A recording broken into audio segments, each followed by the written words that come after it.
Meet Gulshan, assistant coach of Delhi's national basketball team. Height, fun-sized. Heart, still under construction. He lives in Delhi with his mother, who's the real MVP of his life. Equal parts philosopher and slap delivery expert. It's the day of the finals. Gulshan arrives at the stadium with the team and the head coach, a man whose strategy book seems to be written in invisible ink. As the match begins, Gulshan watches in horror as the team plays like they've just learned basketball from YouTube shorts. He leans in, whispers, "Sir, maybe we should switch to zone defense?" The coach, chewing gum like it owes him money, snaps, "Tingu, stay quiet." Tingu. That word hits Gulshan like a low blow in a high-stakes match. He tries again. The coach mocks him again. And then, boom!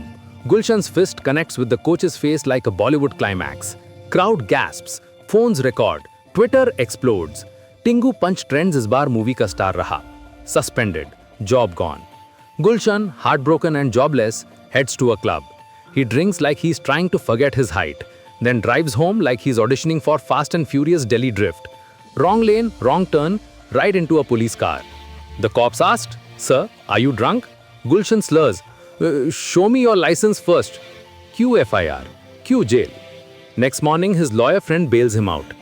But the judge isn't amused. She lists his crimes like a grocery list. Punching senior, drunk driving, crashing into cops, and sass overload.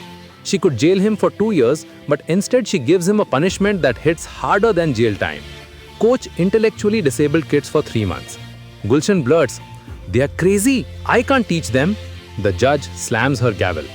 5,000 rupees fine for calling them crazy. And if you mess up again, I'll make you coach cats.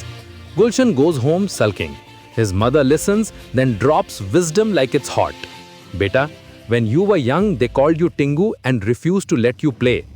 I had to slap your coach to get you a trial. You proved them wrong. These kids are just like you, different, not broken." Gulshan's eyes well up. He hugs his mom. She pats his head and says, "Now go, be the coach you needed."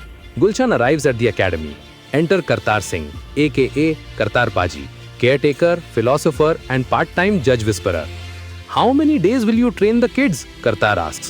Gulshan shrugs. "1 day a week. Rest of the days are rest days." Kartar dials the judge faster than a teenager texting their crush.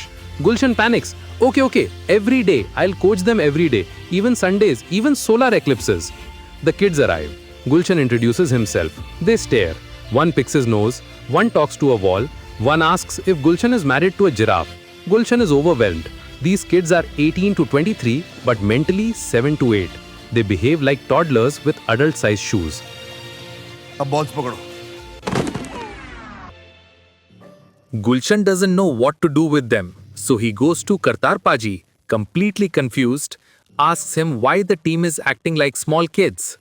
Paji explains, even though they are not like normal beings, it doesn't stop them from living their life to the fullest, while showering love all around with their kind, gentle hearts. At a family function, Gulshan bumps into Sunita, his wife, his love, his sari-selling storm. They had a fight last week and Gulshan moved back to his mom's house. Sunita wants a child. Gulshan doesn't. His father abandoned him and his mom when he was 9. He fears becoming that man. Sunita says, "You are not your father. You are Gulshan. You punch coaches, not dreams." Gulshan walks away. Again. Back at the academy, Gulshan starts connecting. One boy, Har Gobind, is a silent star. He plays like poetry, but speaks like a ghost. The rest, they are still learning which side of the ball to hold. Gulshan went to his mom again. She repeats her mantra. "They're not crazy, they're different, like you." Gulshan finally listens. He asks Kartar Paji to tell him more about the kids. Kareem, hostel hero, wakes at 4 a.m., washes dishes, rides a bike like a pro. Never crashed. Gulshan jokes, "He's more disciplined than me." Guddu, animal whisperer, smells like a jungle. Kartar explains, he fears water after almost drowning once as a kid.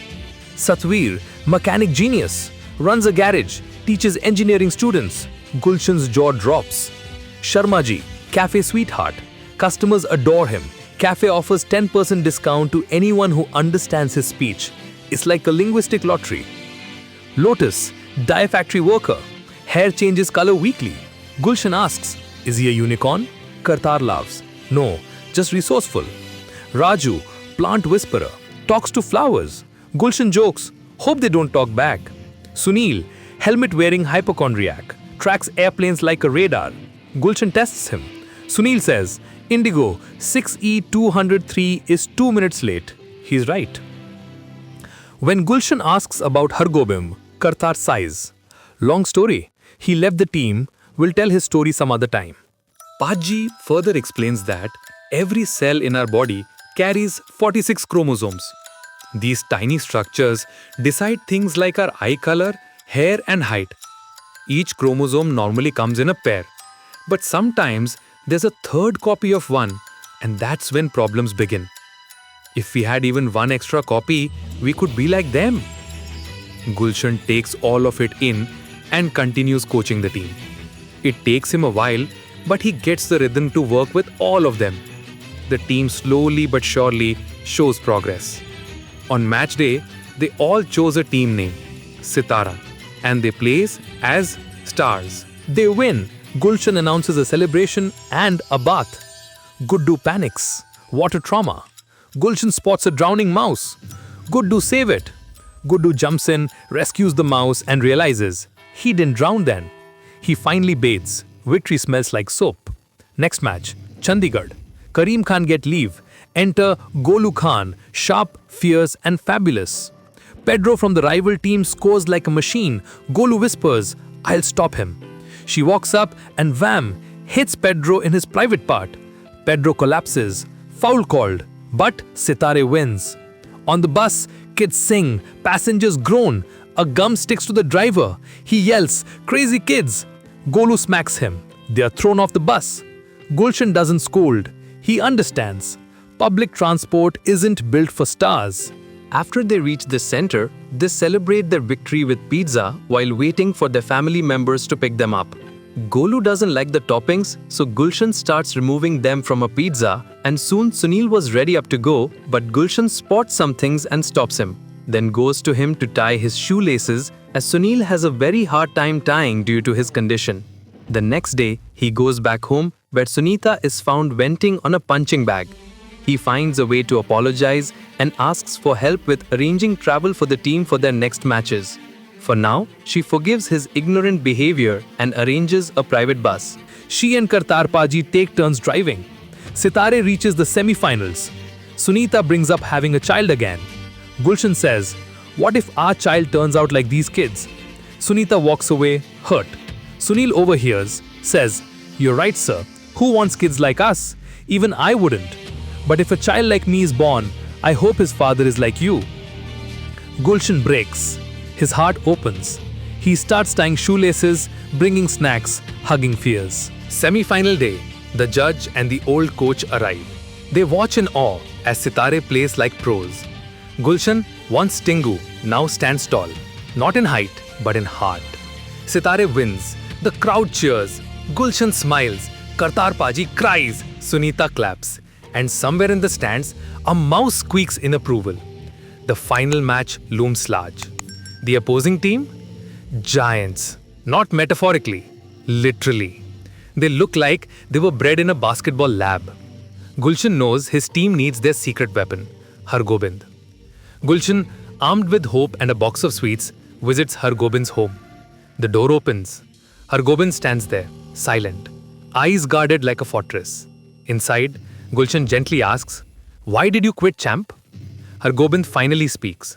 His voice is soft, but the story hits hard. He was once captain of a special kids team. They reached the finals. Victory was within reach, but his coach, more villain than mentor, cheated. Added 2 non-disabled players. They won. But during verification, the fake certificates were exposed, the team was disqualified, the trophy was snatched away. And my mother cried, Hargobind says, eyes moist, for the first time. I stopped trusting coaches after that. Gulshan's heart breaks a little. He looks at Hargobind's mother, who's quietly wiping a tear. He kneels like a knight pledging loyalty. I'm not bad, coach, Gulshan says. I swear on my height. They laugh. Permission granted. Hargobind rejoins the team. Gulshan returns, triumphant. But Kartar Paji looks like he's aged 5 years in 5 minutes. Finals are in Mumbai. We're broke. I spent everything on snacks and socks. Train travel? 2 days. The kids can't handle it. Gulshan refuses to give up. He huddles with Sunita, his wife, his warrior, his wild card. Sunita, once a TV serial actress, dusts off her drama skills. She dresses up as a police inspector, complete with sunglasses, swagger. They storm into Karim's hotel. Sunita accuses the boss of exploiting a disabled worker. Gulshan adds, he's a national treasure, not a dishwasher. The boss, sweating bullets, agrees to give Karim leave and funds the team's flight and hotel stay. They arrive at the hotel. Rooms, 7th floor. Gulshan freezes. Elevators remind him of a childhood trauma. He was once got stuck inside with a clown and a goat. Don't ask. He starts climbing the stairs. The kids stalk him. Coach, we're with you, they say. They hold his hand, press the button, and ride up together. Gulshan trembles. The lift dinks. He's alive. Fear conquered. Group hug. Match day. The opposing team walks in like a Marvel cast. Tall, muscular, intimidating. Sitaare team looks like a group of enthusiastic hobbits. The game begins. Sitaare struggles. Every high pass gets intercepted like a pizza delivery in a lion's den. Half-time, Gulshan huddles the team. New strategy, he says. Pass low, like anchor level low. Let's make them bend. The kids nod. They return to the court like warriors with a plan. The score climbs, 29-30. Just 20 seconds left. The ball reaches Karim. The crowd holds its breath. Shoot! Everyone yells. But Karim, due to his disability, always throws backward. He does it again. The ball arcs. Misses. They lose. Karim opens his eyes, expecting tears. But his teammates are dancing with the winners. Laughing, hugging. Gulshan watches, stunned. Then smiles. I thought I was their coach, he whispers. But they are mine. These kids are wise, kind, and full of heart. I was the fool who never understood. He joins the celebration. They dance like it's Holi, Diwali, and Eid rolled into one. Suddenly, Gulshan's phone rings. It's the senior coach, the one he punched. You're a pig of a man, but a brilliant coach. I am retiring. I want you to take my place. Gulshan's jaw drops. His dream, head coach of the national football team, is now a reality. Before leaving, Gulshan visits the kids. They surprise him with a farewell cake. It's lopsided, covered in rainbow sprinkles, and has a candle shaped like a basketball. He is overwhelmed. They sing, they dance. Guddu hugs him so tight, Gulshan nearly drops the cake. He laughs, he cries, he ties shoelaces, he fixes collars, he kisses foreheads. And then he says goodbye. The screen fades to black, but the echo of laughter, love, and low passes lingers. Now please subscribe. Heroes like you always do.